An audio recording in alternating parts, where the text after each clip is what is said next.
매국노라고 하면 누가 제일 먼저 생각나십니까? 이완용이죠. 바로 구한마을 가면 대한제국이요. 강대국 사이에 껴가지고 처절하게 생존을 위해서 투쟁을 하던 그런 시기였거든요. 이때 대한제국의 외교권을 그대로 통째로 일본에게 넘긴 주도적인 역할을 한 사람이 바로 이완용입니다.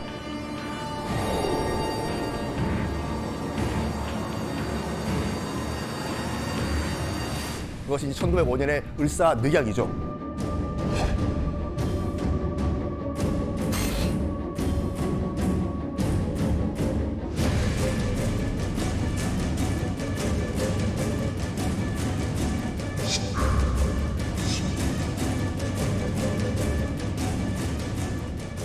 근데 좀 작가님 제가 궁금한 게 있는데 조약이랑 늑약이랑 이게 차이가 뭘까요?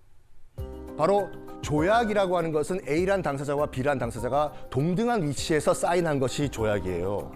그런 반면에 한쪽이 강제로 체결한 조약 있죠. 이걸 늑약이라고 하거든요.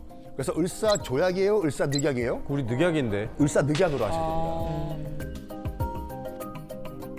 자, 그리고 을사오적 5명이 외교권을 일본에게 넘깁니다. 1905년 일이었죠. 자, 이런 과정에서 정말 주도적인 역할을 하는 것이 이제 이완용이거든요. 그래서 매국노의 핵심 인물로 우리가 기억을 하고 있습니다. 그런데 제가 생각하기에는 이완용보다 훨씬 더 악랄한 매국노가 존재를 했습니다. 친일 오브 친일이다. 1순위 친구가 있구나. 바로 윤덕영이란 인물이 오늘의 주인공인데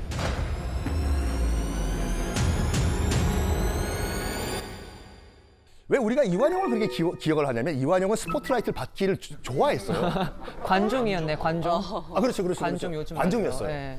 그런 반면에 윤덕영은 관심 받기를 굉장히 싫어했습니다. 뒤에 숨어가지고 실속파 매국노였어요. 여러분 서촌 아시죠? 서촌, 경복궁 옆에 있는 서촌. 네, 알죠. 통인시장 여러분 기름 떡볶이 많이 드시러 가고. 너무 맛있죠. 이게 현재 지금 경복궁 옆에 있는 옥인동 행정구역이거든요. 당시 이제 그 윤덕영의 땅 규모가 어느 정도였냐? 이 서촌 옥인동 땅 54% 지금 54%가 반 이상이 윤덕영의 땅이었습니다.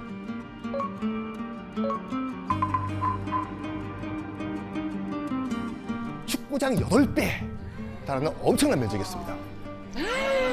와. 그러니까 이완용보다 훨씬 큰 땅을 일본으로부터 받은 거예요.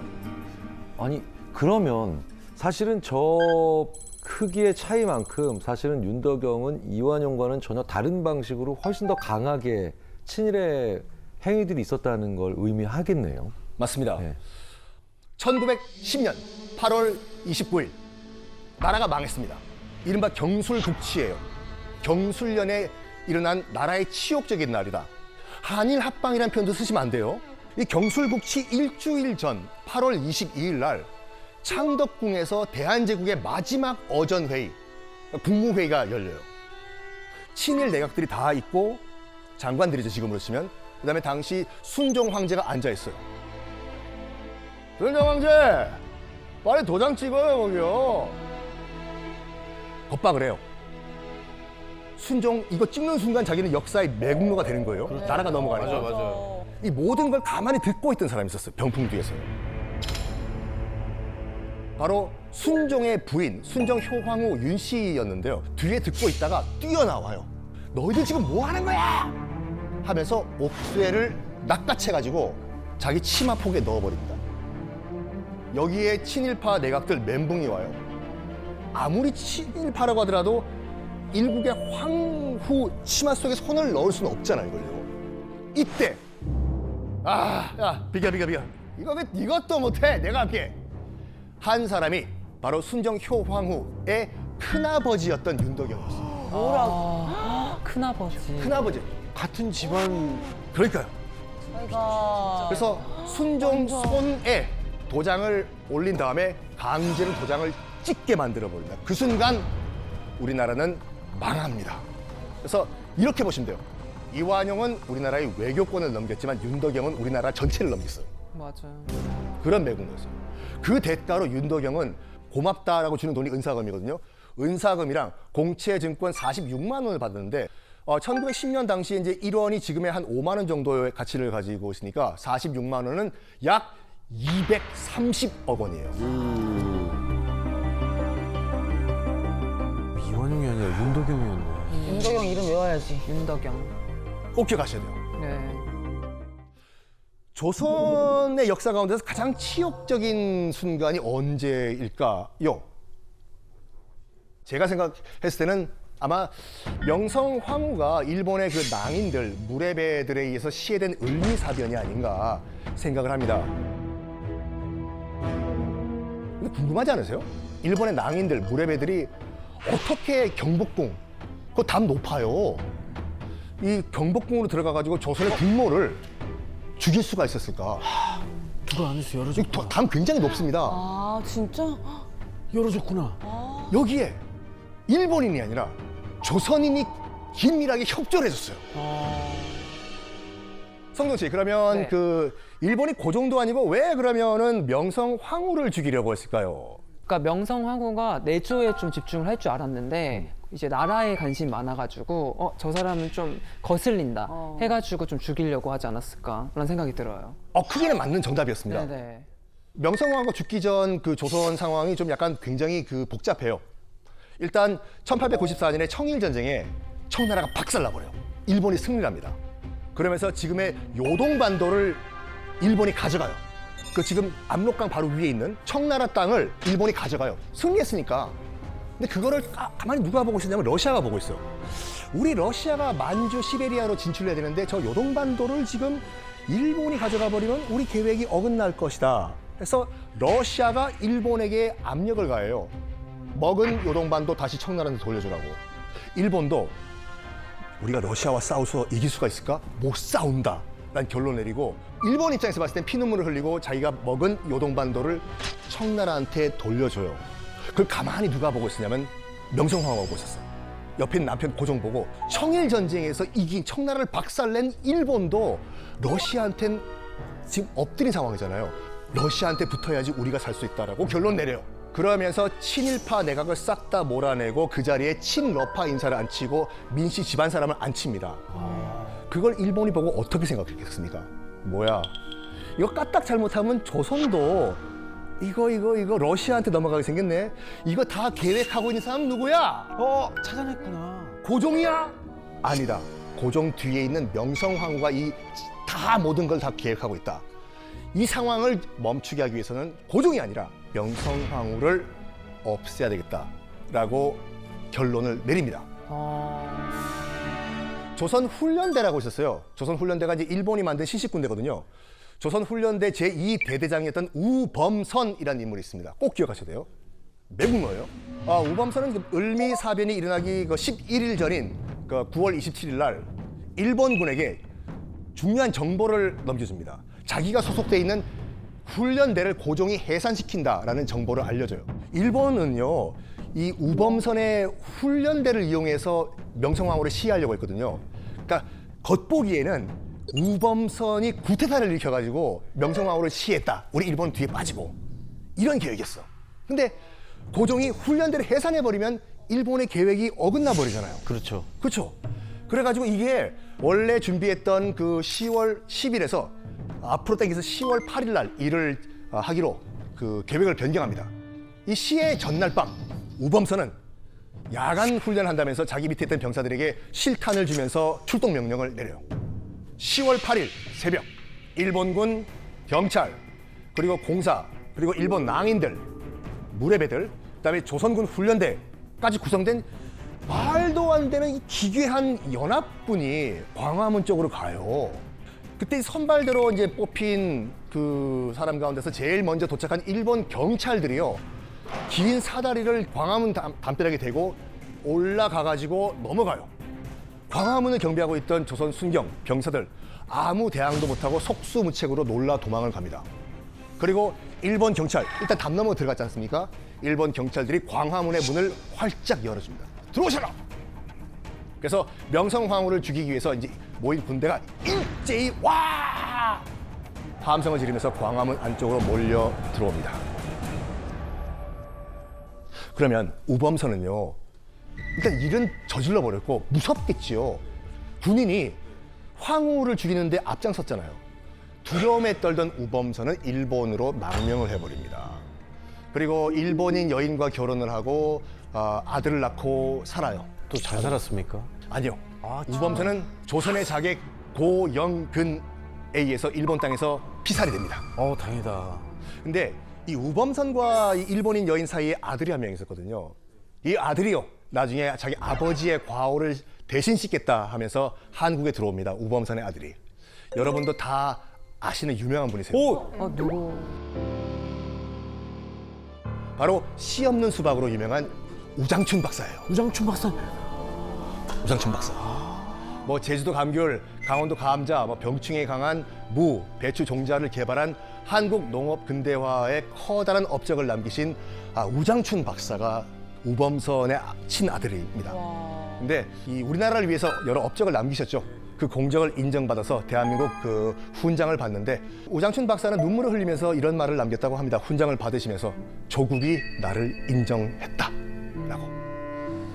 참 이 우범선 우장춘 박사 부자의 이야기를 보면 역사가 아이러니하다라는 생각을 들어요.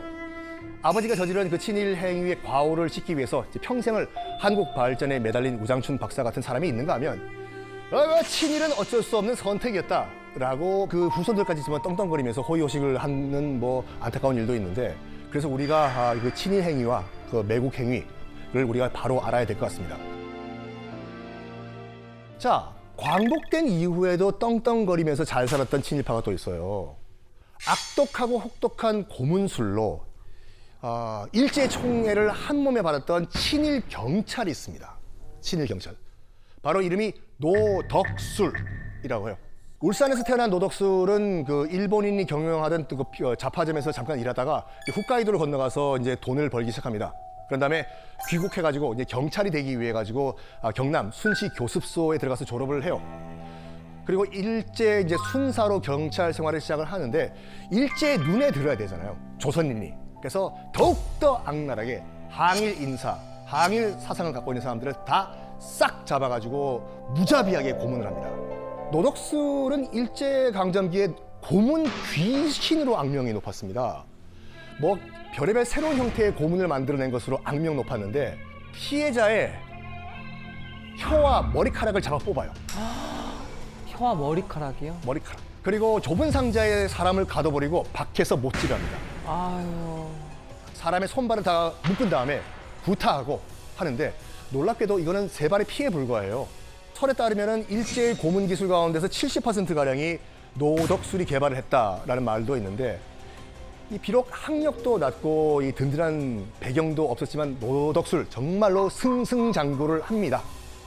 지금의 직급으로 보면은 그 총경급인 이제 경시의 자리까지 오르는데, 일제강점기 시기에 조선인 일제 경찰로 경시의 자리까지 오른 사람은 총 21명밖에 없다고 해요. 게다가 노덕술을 제외한 조선인 경시들은요, 이미 대한제국 시절부터 경찰 경험이 있었고 또 대학을 졸업한 엘리트가 대부분이었거든요. 이 말은 뭐냐면요, 일제의 눈에 들기 위해 가지고 필사적인 노력을 한 겁니다. 그러다가 8월 15일 드디어 우리나라는 일제로부터 독립을 합니다. 그러면 독립 후에 우리 정부는 노덕술을 어떻게 해야 했을까요? 똑같이 고문을 해야 되지 않을까요? 네. 상자에 넣고 똑같이 그냥. 밖에서 못질하고. 본인이 이때까지 했던 거 저 싹 뜯고 뜯고 이자가 뜯고, 붙어있으니까 네. 좀 더 해야지. 아 그래요? 그러면 뭐 이렇게 못 박힌데 이렇게 걷게 하고, 맞아. 네, 그냥 너무 이쁘다. 그리고 이제 뭐 피부를 하나씩 벗긴다던가 확실히 성종답다. 무한대로 고문. 무한대로 고문해야죠. 그렇죠. 예. 그룹대로 무한대로. 마음으로는.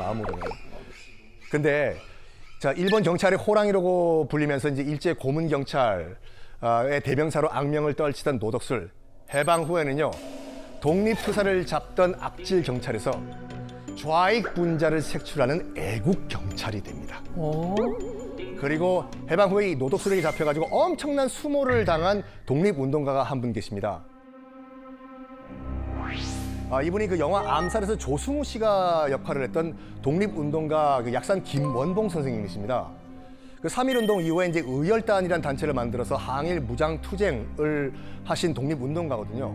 그러니까 친일파와 일본 제국주의자들 입장에서는 엄청난 공포의 대상이었겠죠. 일제가 얼마나 이 김원봉 선생을 두려워했냐면요. 백범 김구 선생님의 현상금이 60만 원이었어요. 근데 김원봉 선생님은 100만 원이에요. 얼마였냐? 현재 가치로 환산하면 약 320억 원의 현상금을 붙였습니다. 그만큼 일제가 두려움에 떨었던 인물이 바로 약산 김원봉 선생입니다. 김원봉을 잡기 위해 가지고 일제가 정말 눈에 불을 켜고 잡으려고 했지만 일제 강점기에는 단 한 번도 체포된 일이 없었어요. 근데 해방된 이후에 노덕술에게 체포가 됩니다. 이 말에 의하면 노덕술이 김원봉 선생을 잡아가지고 뺨을 때리면서 모욕을 주었다고 해요. 그때 김원봉 선생님이 얼마나 억울하셨겠습니까? 이런 말씀을 남기셨다고 합니다. 조국 해방을 위해 일본 놈과 싸울 때도 이런 수모를 당한 적이 없는데 해방된 조국에서 악질 친일파 경찰 손에 수갑을 차다니 이럴 수가 있냐라고 울분을 토하셨다고 하죠. 일제 강점기 시절부터 앞장섰던 그 독립운동가들을 이 탄압한 공로로 일제로부터 2개의 훈장을 받아요, 노덕술은요. 해방 후에도 경찰로 계속 일을 했습니다. 심지어는 해방 이후에 6.25 전쟁에서 또 공을 세웠다는 명목으로 우리 정부로부터 3개의 훈장을 또 받습니다. 아니 근데 왜 전에 저질렀던 그 죄값은 안 치르죠? 당시는 이제 그 남북이 대치하던 상황이었기 때문에 이제 반공을 외치면은 친일 행위는 이제 깨끗하게 사라지는 거예요? 묻히는 그런 안타까운 상황이었어요. 그거는 정말 안타까운 우리의 근대 역사 중에 하나죠. 네. 앞서 소개해드린 크비슬링은 독일이 이제 패전하자마자 붙잡혀서 총살당했지 않습니까? 그리고 그 이름도 아직까지 이런 빌어먹은 크비슬링라고 이제 욕으로 쓰이고 있는데 우리는 해방 후에도 매국노에 대한 처벌이 제대로 이루어지지 않았다라는 것을 이런 걸 통해서 우리가 알고 있는 거죠. 그렇다면 애국은 어떤 사람이 어떤 행동을 해야지 우리가 애국이라고 할 수 있을까요? 뭔가 우리의 국민들을 위한 일을 하는 그런 행위들. 그렇죠. 혹시 서울역 자주 가세요? 네, 자주 갑니다. 서울역에서 특이한 거 혹시 보신 적 있으세요? 특이한 거요? 네. 이게 여기 왜 있을까? 서울역 그 광장에 가시면요. 두루마리를 입고 우뚝 서 있는 백발의 노인 동상이 있습니다. 바로 강우규 선생의 동상입니다. 자, 때는 1919년 9월 2일 오후 서울 남대문 주변에는요. 새로 부임하는 조선 총독 3대 총독인 사이또 총독을 맞이하기 위한 환영 행사 준비로 아주 바빴습니다. 행사가 끝나고 떠나는 사이또 총독의 마차에 폭탄이 하나 날아들어요. 샤! 빵! 천지를 진동하는 굉음과 함께 주변 아수라장이 됩니다. 폭탄 던진 후에도 정신없는 군중들 사이로 유유히 빠져나온 사람의 정체는 바로 이 동상의 주인공이신 백발의 노인 강우규 선생님이셨습니다. 독립운동가셨구나. 당시 이제 강우규 선생님은 50대였어요. 이제 노년기에 막 접어들고 있던 때였는데 하지만 나라를 사랑하는 마음만큼은 정말 누구에게도 뒤지지 않았습니다. 나라를 되찾자라는 열정으로 사이또라는 사람이 9월 2일에 부임한다는 사실을 접하게 돼요. 그리고 그 이후에 이제 사이또 총독의 사진을 들고 다니면서 얼굴을 익힙니다. 사이또 이렇게 생겼다. 사이또 이렇게 생겼다. 그리고 매일 남대문역, 당시 서울역 이름이 남대문역이었거든요. 남대문역에 나가서 지형들을 다 답사해요. 폭탄을 던질 위치까지 다 이제 그 정합니다. 정말 주도 면밀하게 거사를 준비를 했지만 하지만 아쉽게도 총독을 폭살시키지는 못합니다. 의거 후에 다시 2차 거사를 준비를 하지만 체포가 돼요. 어떻게 체포가 되냐? 일제에 충성을 하는 조선인 형사에 의해서 체포가 됩니다. 체포가 된 다음에 그 조선인 형사는 이런 말 했다고 하죠. 영감 때문에 내가 얼마나 고생했는지 아냐고. 그리고 사형 선고를 받게 되세요.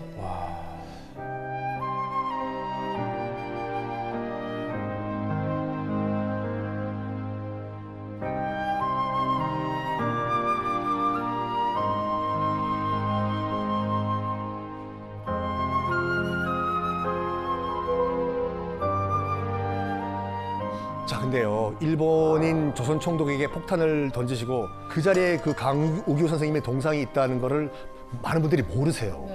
그냥 지나치시고 관심을 안 가지고 계시는데 지금 그 후손들의 무관심 속에서 빛바랜 채 외로이 그 자리에 홀로 서 계시는 걸 보면 정말 안타깝습니다.